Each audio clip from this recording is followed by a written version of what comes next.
According to a way too early poll by Public Policy Polling, Donald Trump is already in bad shape as we head into hypothetical head-to-head matchups for the 2020 presidential election. According to the poll, Donald Trump would lose to Senator Elizabeth Warren by 7 points if the election were held today. He would lose to Senator Bernie Sanders by 13 points if the election were today. And most surprisingly, he would lose to former Vice President Joe Biden by 15 points if the election were held today. Now, I say the Biden one is the most interesting because everybody understands how popular Bernie Sanders is. Still, poll after poll after poll this year shows he's the most popular politician in this country. Elizabeth Warren, also very popular. No surprise that she would beat Trump, although in the poll she did not crack 50%. It was 49% to 42% in the head-to-head matchup. But Joe Biden comes as the big surprise in this one. A lot of people think it's because he's more of an establishment Democrat, probably would have an administration that would mirror that of Barack Obama, his boss, while in office. And to an extent, I agree with that. I do think Biden would be more of an establishment type. I think he would be more than willing to bend to the will of Wall Street or Big Pharma or the fossil fuel industries if it came to that. But the reason I think people think Biden would be a good choice in addition to the establishment nonsense is because Joe Biden, love him or hate him, is a fighter. And that's what it's going to take to go against Donald Trump. I know we don't want another corporate Democrat. We don't want an establishment type. But we do have to have someone willing to stand up to him and get their hands a little dirty if needed. Hillary Clinton took the high road. And to an extent, obviously, that is admirable. She didn't want to necessarily go personal against Donald Trump in the debates, but she also didn't go policy either.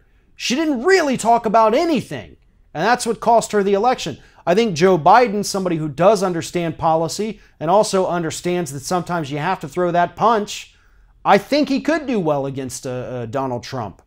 But having said that, he also probably wouldn't do a whole hell of a lot to change things in this country. Sure, they'd be better than they are now, but really that would be true for almost any Democrat taking office. We need somebody who's transformative.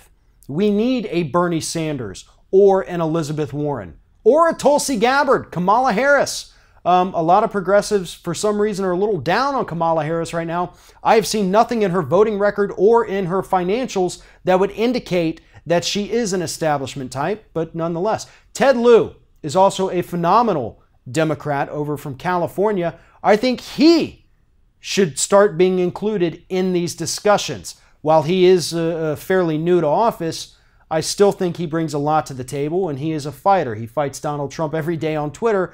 Quite hilarious. If you haven't already, you should go check it out. But nonetheless, we need a fighter. We need somebody who's going to pull this country back to the left, somebody who's going to push for universal health care or a single-payer system, somebody who's going to push to protect the environment, somebody who's going to push back against corporate influence. And that is one of the most important things because that touches on every other issue. Corporate influence is the reason we're allowing our environment to be dismantled and destroyed. Corporate influence is the reason we don't have a single-payer health care system in this country. Corporate influence is why prescription drug prices are so high. Corporate influence is the reason the Department of Education is trying to cut back on their spending and privatize everything.